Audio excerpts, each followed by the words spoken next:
Today, we're going to be going over Transformers 1. I do feel bad for Megatron, bro. Like, the turn was stark, but, like, I feel bad for him. I've heard this quote by Morgan Freeman. Heroes and villains have the same beginnings. The worst moment from Transformers 1. Who is in the right and who's in the wrong? I'm low-key on Megatron's side. No, really? I know a lot of people are going to hate me for this. And look, it's a great movie, but... And welcome back to the greatest show on earth. I'm Angel. I'm Junior. And today we're going to be going over Transformers 1. Starring Chris Hemsworth, Scarlett Johansson, and Tyree Henry. Yes. Henry. Yeah, and then a lot of other great names. Jon Hamm is in it. I recognize his name right away. I forgot Steve Buscemi. Yeah, Buscemi. His voice right away recognized it. Recognizable. Easily. You know what though? I will say Chris Hemsworth's voice, I knew he was in the movie. And we'll talk about that because I want to talk about that voice.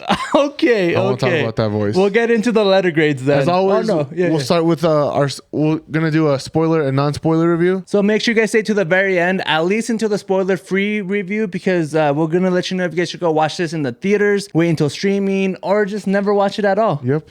Award season. It's award season already? Yeah, we always start off with awards. We don't. No, just playing. But we can. No, let's start off with letter grades. Okay. Let's start off with letter grades. I know. We almost got y'all. They're like, what? Where are we? They're trying to see if they skipped ahead by accident. Yeah, I know, right? So we do have the professional. Cinema Score gave it an A. So everybody who watched it. Solid A. And then tomato meter, bro. The critics, 89%. The popcorn meter, 98%. Yeah. People love this movie. People love this movie. Did you love this movie? I give it a B. Solid B. What do you think I'm going to give it? Are you going to give it something low? Because you already told me yesterday. I did tell them. Hey, I know a lot of people are going to hate me for this. And look, it's a great movie, but I was even comparing it to the other animated films from this year, and I like Kung Fu Panda better. Sorry, guys. I like Garfield better. Sorry, guys. But I'm going to give this movie a C+. It's average. It's above average, actually, which is a great grade. Like on Letterboxd, make sure you guys follow us on Letterboxd. 3 stars. Average. It's good. Above average. It's above average, actually. The problem with animated films is that it's really hard to compare them because they...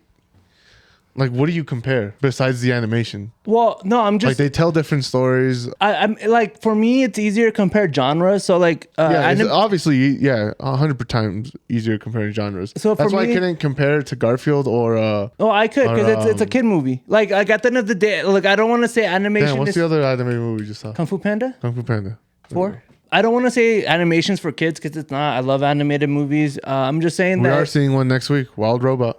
For me... I'm not saying it's a kid's movie, but it's just easier to compare. Because, like, if I'm going to compare it to, like, John Wick 4 or, like, Deadpool and Wolverine, you know, like, it's harder to compare. So I was, like, going through my list, seeing, like, what I liked better. And I liked Garfield and Kung Fu Panda better. That's wild. Yeah, but why? Why did you like this movie that much more? Solid B. I think... But compared to your other animated movies, where do you have it? I told you, I can't compare. I liked it better than Garfield. No, the list. The list. There's a reason why we list things. Well, I can't give it away now. Perro, okay. Oh, you guys have to stay with us until the end of the year. Yeah, like that's the whole point of the end of the year review. Yeah, it is. You're right. It is easy for me to compare just because it's geared towards more kids, because the jokes are more kid friendly and everything's more kid friendly. I mean, that kind of was obvious with the rating and some of the scenes which we'll get into later. But look, I will get into why I don't like this movie as much as I wanted to, because it had the spoilers, because right now we're going to be giving out awards. Yes, baby. Every single actor, every single character is ready for this moment. They want an award from Despop. We're going to give away our MVP for Transformers 1. Who are you giving it to? I'm going to give it to Scarlett Johansson. Oh my God, Elita. bro. You're horny on the timeline. I know you are. I don't know why the voice fit that Transformer very well. I don't know if you're going to roast me. I don't know if you're going to roast me. I'm going to give it to Chris Hemsworth. Really? I really loved his voice. I couldn't tell it was him until like midway through the movie when I was trying to remember who the voice was. I was like, there's no way that's... Like, I heard a hint of Chris Hemsworth, but... Oh, I heard the Chris Hemsworth all the way through. No, you didn't, because it wasn't even a British accent. It wasn't. That's why there's no way you heard him. There was a British accent. No, it wasn't a British accent. Trust me. No, there wasn't a British accent. What's his name? The one that used to do the Transformer, the Optimus Prime's voice. Peter Cullen. He was the iconic voice, right? Yes. And we've seen this a lot lately. Like we've seen a lot where a lot of these big animated, Franchises. the big animated roles. They used to be like very recognizable voices, and now we have a new crop of people voicing these iconic characters like Garfield, Chris Pratt, Super Mario, Chris Pratt. But no, we have now Optimus Prime. We're gonna probably have a new Batman soon with R.I.P. my boy. What other iconic voices have been? I like his voice. I just don't think it fit the character that well. But he has a very manly voice. I think he should have been. He would have been a better. Honestly, I think he would have been a better Megatron. I think he would have been a better voice for Megatron. I thought Optimus Prime was a really good goody two shoes in this movie, which is what he is. He's a Boy Scout, Yeah. And I thought the voice fit well. Boy Scout, 100%. Boy Scout, yeah. Is that what I said? No, yeah, that's what you said. But like, that's a good way of putting it. Yeah. Boy Scout. And that's why I give him the MVP, just because he exceeded my expectations. Anti MVP. The worst character in Transformers 1. Sentinel Prime. Man, I mean, he did do some shitty shit. Yeah, but like, Some shitty shit. overall, he was a Double pretty shitty. weak villain. No. I think he was. Look, we'll talk about it in the spoilers. There could have been a lot more to him, but I think he was overall a pretty weak villain. I mean, I will say, I think a lot of movies have this problem where when a villain isn't the main villain, the villain from a franchise that we know who the villain is, it's somebody else. And that might be a little bit of a spoiler for the movie if you don't watch like the first 30 minutes. A lot of movies have this problem where they have a weak villain when the main villain of that franchise isn't the main villain. who are you going to give the anti-MVP to? Megatron. Really? Yeah, I really, I don't want to spoil a lot of things, but they did a lot of things with this character that I wish they didn't do, and I wish that they saved for later movies. I really wish a lot of the things that happened in this movie did not happen in this movie, and they slowly cooked it, like let them cook, not spoil it. A lot of things happen with Megatron's character that I'm like, I mean, it's bound to happen though. it is bound to happen, but every single Transformers movie we've ever gotten, animated or live action, it's already like deep into their story. Exactly. That's why I don't think.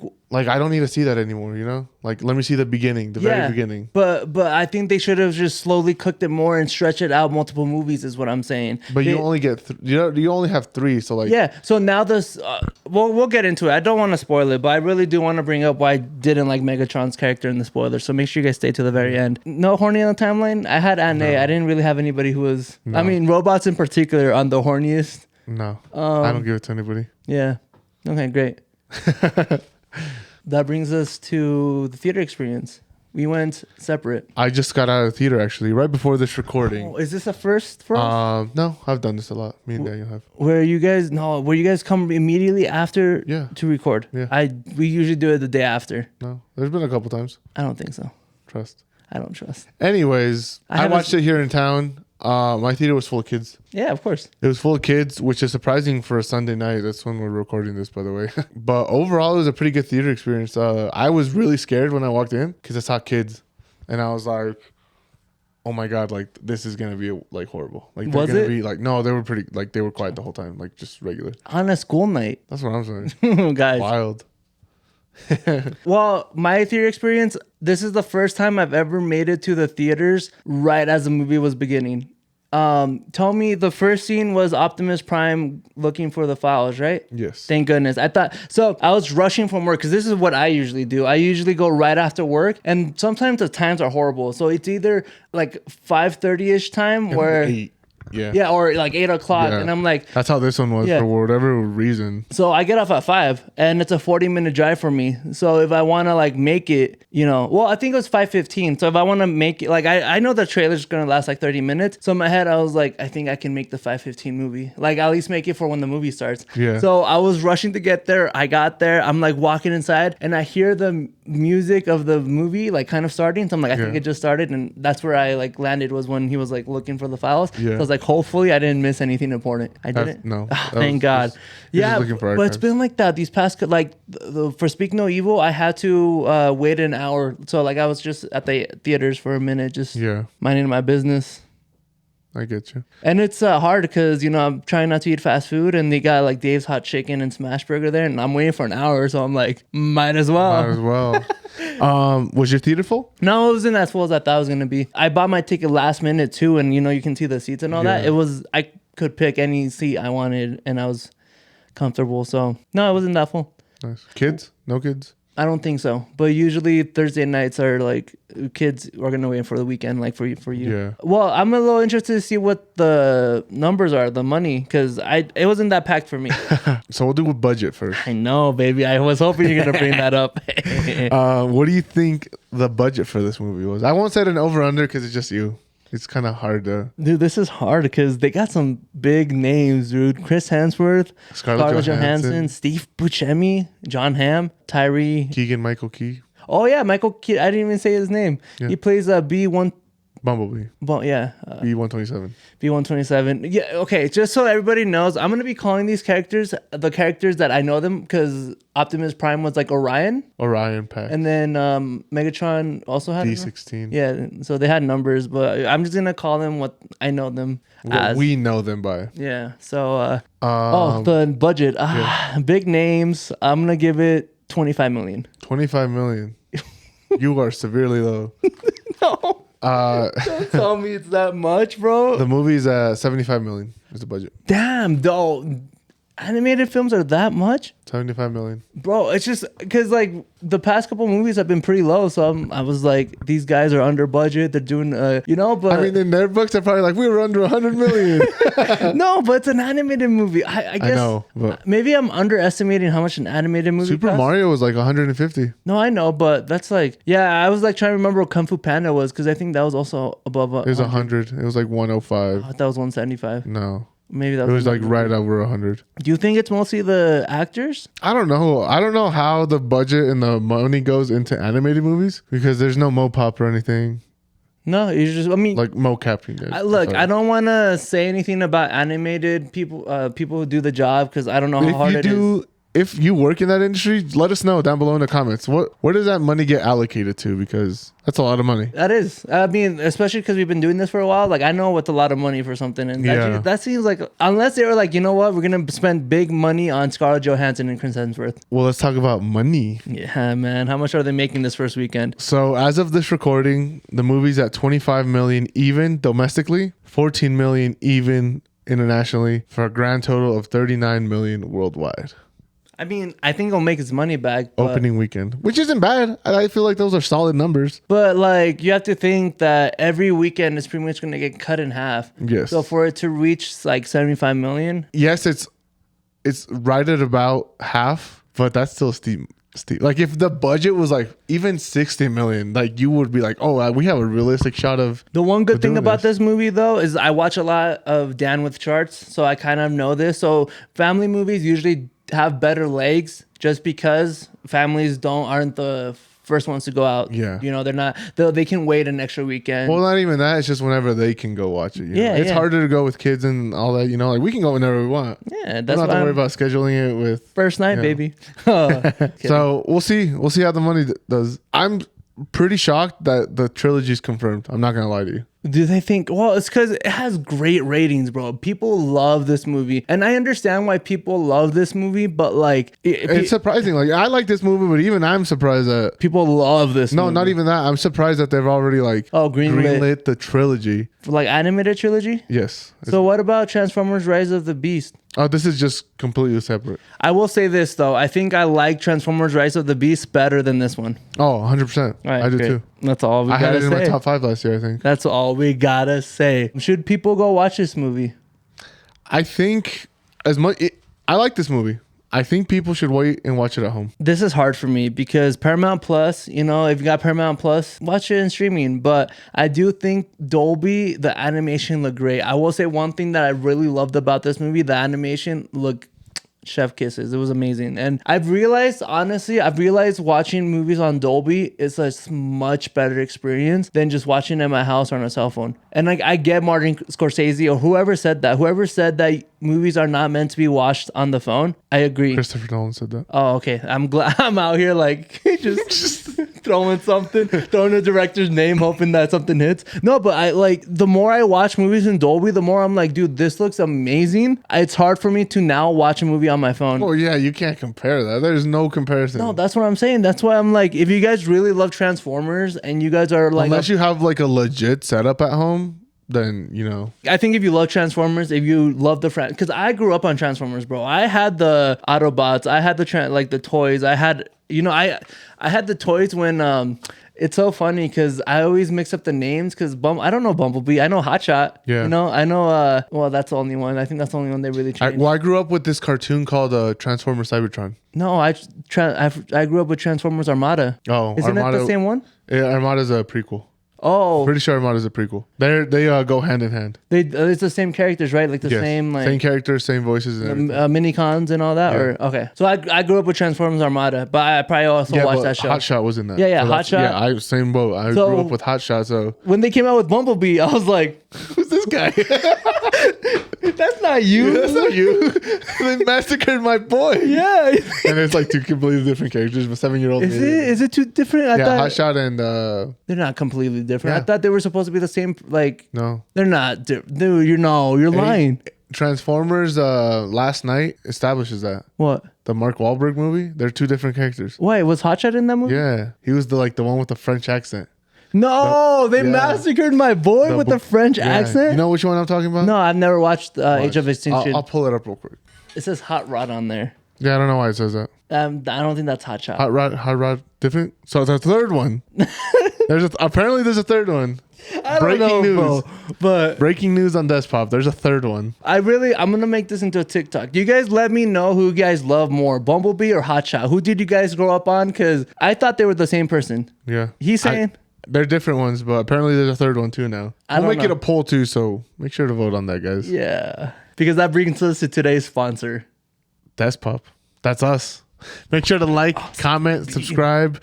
As always, guys, we're on Apple Podcasts and Spotify, so give us a 5-star rating. Yeah, baby. If watching movies, if watching the podcast is not for you guys, make sure when you guys are cleaning, at the gym, on your car ride to work, or to that date of yours, while you're on the date, put on Despop. Jamie, you remember what he said yesterday when we were at dinner? What? I think you just asked him. You're like, "Do you watch our videos?" And he was like, "No." He didn't realize we were on Spotify. He's like, "You guys are on Spotify?" Well, because I told him, I was like, "Well, just listen to us while you're working." He's like, "What do you mean?" What? I'm like, you could just press play and it's audio. It's like a song. We're like, dude, we're on Spotify and Apple Podcasts. He's like, "No way," and he pulled it up right then and there. Easy, guys. So if you guys don't know, we're on Spotify. Shout out to Jose Crespo too. I just told him, he called me like right before this. We just had a long conversation, but told him we'll shout him out. That was it. That brings us to the spoiler zone. Wait. Little. The Batista. Dude, my favorite thing is doing the Batista. I don't know if you know, but yeah, the entrance. Yeah. I know what that is, man. Come on. Yes, sir. Runtime.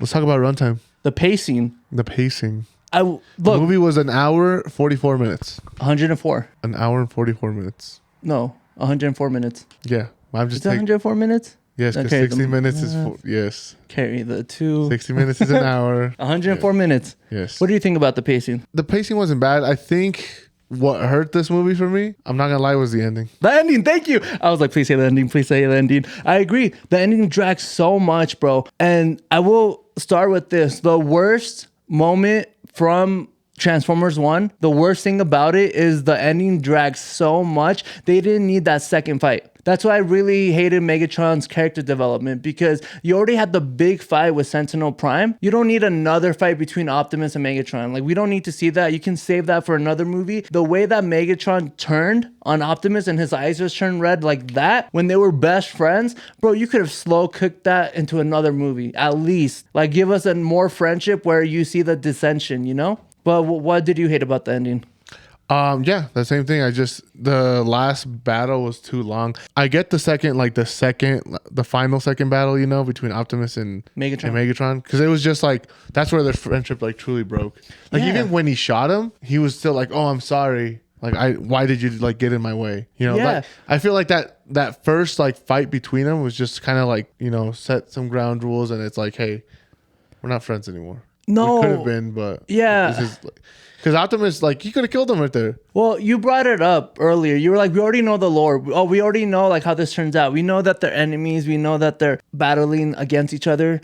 So that's why I'm like, why did we do the turn so fast? Like you can milk this for a couple movies. You can milk the friendship for a little bit. There's no point in milking it because you know how it's gonna end. So just get it out of the way, and then the second and third movie establish. You're gonna establish the same thing you established in the other movies. They're fighting over exactly. Cybertron. So now they can just focus on the fighting.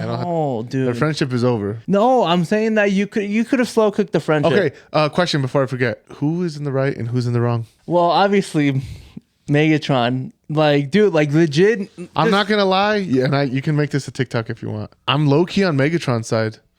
No, really. Me too, though. That was just for the intro. I was just For the TikTok. Yeah, for the TikTok. No, but dude, he was blinded by faith, and he had his whole beliefs. Like he said it. He's like, my whole life has been a lie. yeah, and like imagine your whole life has been a lie, and the person that you look up to, Michael Jordan, Steph Curry.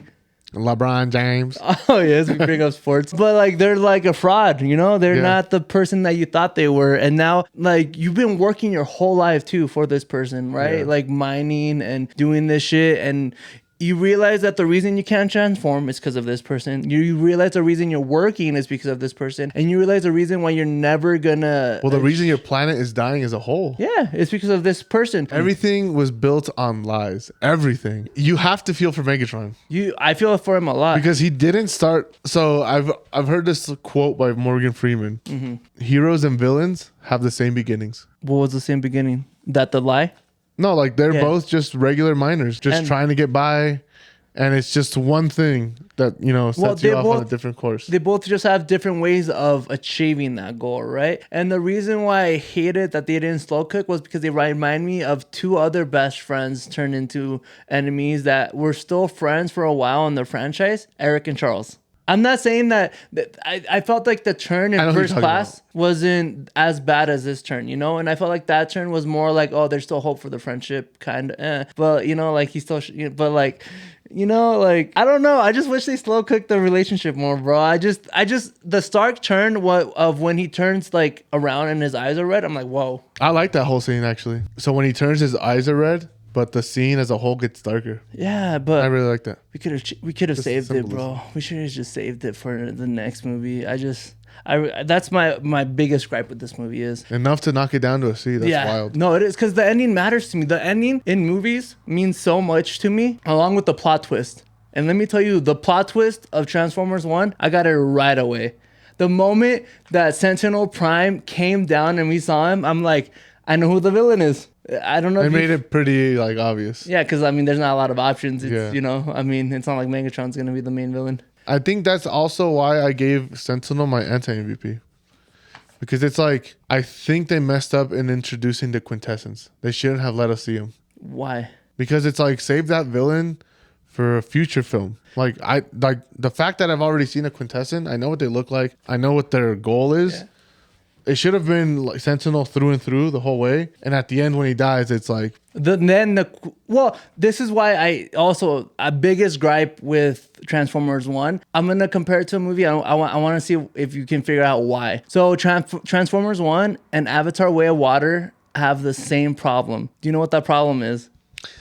Avatar Way of Water. I don't know why I thought Airbender, but yes. Avatar Way of Water, that one was... I had a problem with the ending. I'm trying to remember. Something happened. Hold up. Where we were like, what happened to these people? Hold up. I'm trying to remember. Isn't it... The whole tribe just disappears. No, but they just move. When they're fighting. When they're fighting, and then it just becomes them, and we're like, what happened to everybody else that was fighting? They never gets explained. This movie does the same thing with the Quintessons. Yeah, I think that's even. They were this big bad, and then at the end they're like, oh, they're gone now. And if they ever return, they got problems. And I'm like, were they not there the whole time? Well, they were on the surface. Yeah, that's what I'm saying. But they were like fighting under the surface. No, I know, but they made it sound like the Quintessons just left, and that's. Oh, you mean like during his last speech? Yeah. When he was like, "I got a message for the Quintessons." Because they were like, "Oh, we won," and I'm like, "You didn't win. The Sentinel Prime was not the big bad, right? Yeah, he was the big bad of that moment, but like, there's a bigger bad that like I was like, they just disappear." Well, he said it. He's like, if they come back, I'll be ready. Yeah, but like they were there already. They were already on the surface. What do you mean if they come back? You know? I'm surprised he let Megatron walk. I mean, they have to. No, he didn't have to. He could have just why cause that division, you know? Also, a lot of these movies also do this too, where they so Optimus had Bumblebee and Elita, and Megatron was there too. I would say had like a fifth robot that also went with Megatron, because at that point it's just like 3 against 1. I'm like, bro, that's not really fair, you know? 4. You're like ganging up on him. Yeah. For It was Megatron, Soundwave, Shockwave, Starscream. oh no, but Starscream was already like part of the high guard that was like Yeah, but then like when Megatron takes over, he says, "All hail Megatron." yeah, I know, but I'm saying like part of the main group that went up to the surface. I'm saying that like they were the 4 that like the 4 amigos, you know, they like were. Are you talking about the Autobots? No, I'm talking about the group that went up to the surface. Optimus, Bumblebee, Elita, and Megatron. Yeah. I wish there was a 5th, and that 5th was on Megatron's side, so that way we just have more. Yeah. Yeah, because like when they did that split, I'm like, it's 3 against 1. That's a little unfair. I'm not even gonna lie. That's a little unfair. Megatron, like, I'm like, bro, like. I see what you mean. Now. You know? I thought you meant the last scene. No, like exactly. friends, because they're not really friends with Starscream. You know, they were kind of all friends. Like Megatron knew who Elita was, and they both met Bumblebee at the same time. You know, so they were pretty much all friends. You know, like so for 3 of them to go up against 1, like, and the one's the villain. What are we doing? Like that seems a little unfair. I feel bad. I do feel bad for Megatron, bro. Like the turn was stark, but like I feel bad for him. I really do. Enough of shitting on this movie, though. Let's talk about the best moments of Transformers 1. What was your favorite part of the animation? The animation was really good. I'm not gonna lie. When I saw that intro, do you remember like way back when I sent the trailer on the group on our group chat? Yeah. And I was like, I guess they're coming out with the Transformers animated movie. That trailer looked really bad. Really, for you? In the moment, I'm sure they went back and refined some things. And well, yeah, you got. I bet you they were working on it like up until. But the animation was chef's kiss, bro. I will tell you, my favorite part of the movie too was the I forgot what it's called, the something 5000. What was the race called? The whatever the name of the city is. Oh fuck! It's named after Akira. The city. Akira. Yeah, let me look it up, and then we'll go back. Oh my god, they said the city's name like 50 times too. For real.